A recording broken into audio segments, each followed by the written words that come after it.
Excuse me. Huh? Sorry, nawawala kasi ako eh. Paano ba pumunta sa library? Ano yan? Bakit sobrang perfect ng itsura niya? Ah, ito ba yung sinasabi nila na Renaissance? Feeling ko, mamimili siya ng flowers pero may lungkot sa mga mata niya.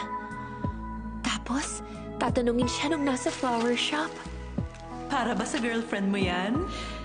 Tapos, ngingiti lang siya. Hindi ko alam kung bakit, basta ganun lang.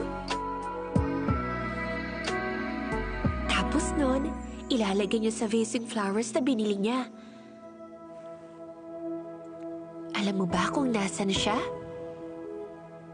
Sa hospital room ng girlfriend niyang may sakit. Kamusta ng pakiramdam mo? Tapos, sasagutin siya ng maselan at mahinihin niyang girlfriend.